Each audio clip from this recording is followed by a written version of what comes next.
usually not one to quote other pastors, let alone one from a quote-unquote mega church. But today's gospel can be summed up in a couple of words that were spoken by a pastor named Joshua Harris. He said, "Be like Jesus. Spend enough time with sinners to ruin your reputation with religious people." To which I say, amen. Now Joshua and I might differ a little bit on what is and isn't sinful behavior. I don't know. But Jesus definitely spent time with the people on the margins, people not popular in polite society. Jesus, too, was a sensual man as seen in today's gospel readings. The woman who crashed the dinner party spends time bathing and kissing Jesus' feet.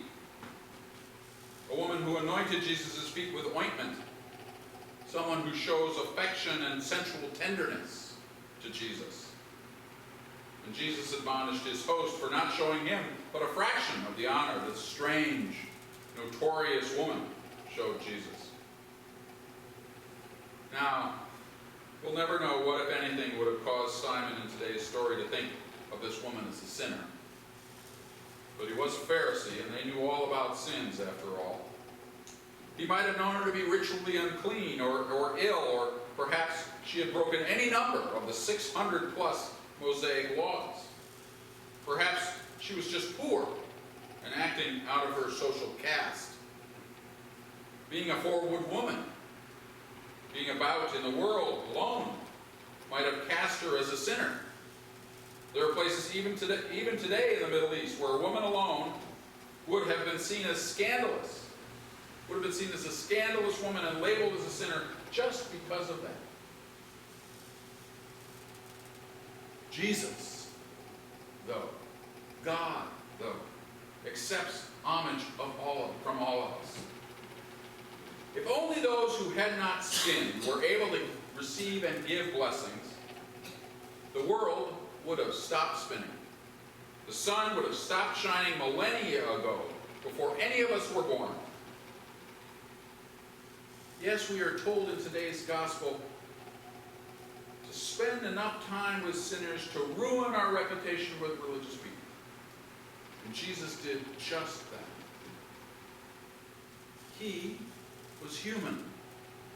He needed to have his feet washed, his stinky body anointed. He relished a kiss, savored physical touch like we all do. We oftentimes have elevated Jesus in his divinity to beyond the simple needs and pleasures of having a human existence. Religion often turns away from the teachings of this man. The truths that were proclaimed and dwelt upon therefore become still unobtainable. It makes of Christ a still remote God. Even while the incarnate Christ screams just the opposite. Our religion is creedal, and we recite the creed which speaks nothing of the ministry of Jesus, but only of his divinity. It belittles his humanity except in its mentioning of his death. Everything else is supernatural, from his birth narrative to his resurrection and ascension. When we focus on our religion, and not on what Jesus actually brought to the table, we lose the reason for the incarnation in the first place. That we might know and come to know God. That is what salvation means. That we have a connection, a personal connection with God. That we know God's love and peace in our lives.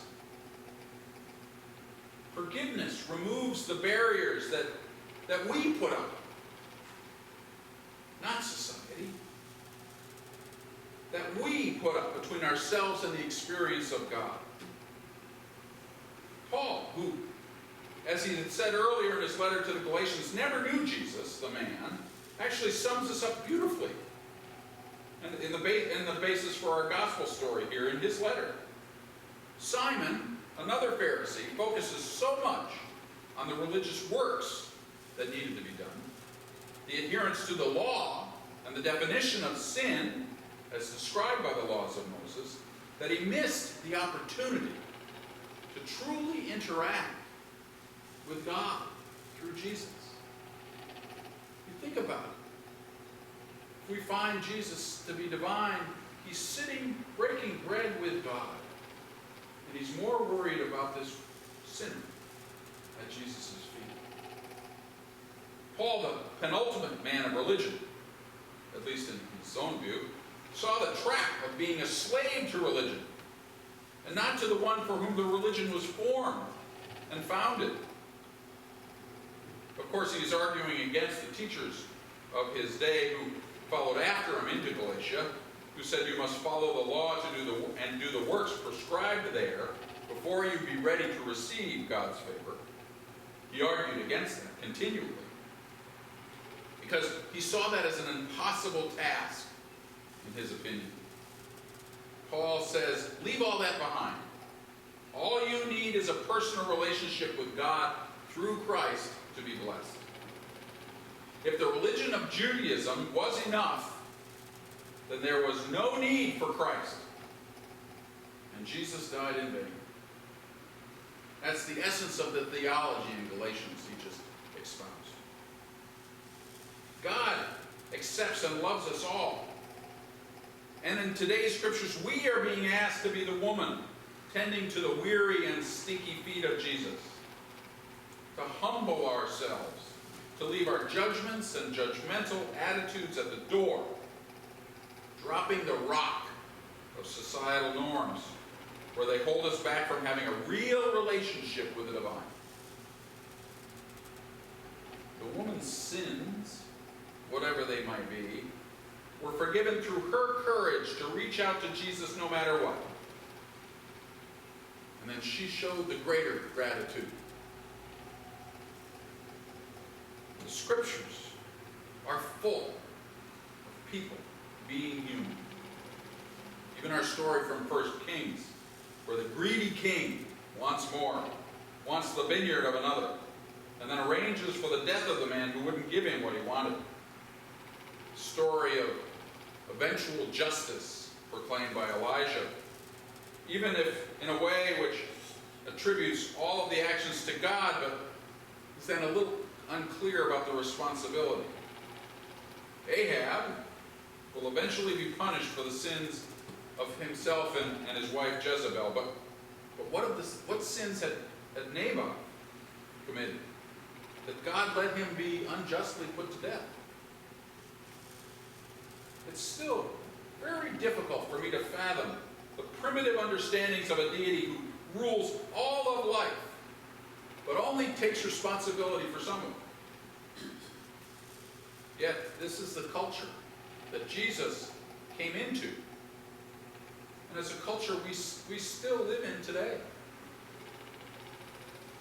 Our religion shaped and shapes our culture.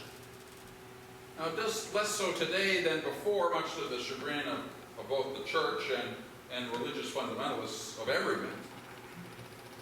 But many times the notions and traditions of the church are flawed from the start. Take, for example, the notion, popularized by the church over the years, that Mary Magdalene was a prostitute. That's a way to diminish her importance in the church. At the end of today's gospel, we have the only reference to who she was. She was a woman who had, along with others, been cured of evil spirits, something which was pretty normal. Evil spirits were seen to cause any number of illnesses. Mary had been healed, cured, exorcised of 7 demons. And that is all. Well, except that she also supported the ministry out of her resources. No mention of men doing that. Yet, the male narrative of the church fathers and the ongoing culture needed to downplay the role of women, not only in the church but in society. Jesus, though, hung out with them, made many women, his disciples, cured and loved them, much to the consternation of the religious people of the day. There is no evidence of Mary ever being a prostitute, although it would have been scandalous for an unmarried woman to follow Jesus in his ministry. If, however, I had asked any of you here today, was Mary Magdalene a prostitute? Many or most of you would have said yes. Such has the church shaped even the scriptures that it upholds as infallible. We who are here today are asked to think, to discern, to question and risk, all to be in relationship with God. To do this in spite of what the prevailing cultural norms might be. When I see our culture condemn sections of the population, deny them respect and equality because of the religiousization of early Middle Eastern cultural norms, when I see people condemned because the way people in the Middle East thought 2,000 years ago, I remember that Jesus flew in the face of those norms. He flew in the face of them then, and would probably fly in the face of them today. When we build walls to separate us from them, God is almost always on the side of the excluded and the denigrated. I think I'll keep company with him, stinky though it may be at times, because that is where the love flows from. It comes from God. That is where the grace lives. And when I separate myself from those who are experiencing the love and grace of God, I separate myself from him. So I think I'll hang with a man with a stinky feet, Jesus Christ.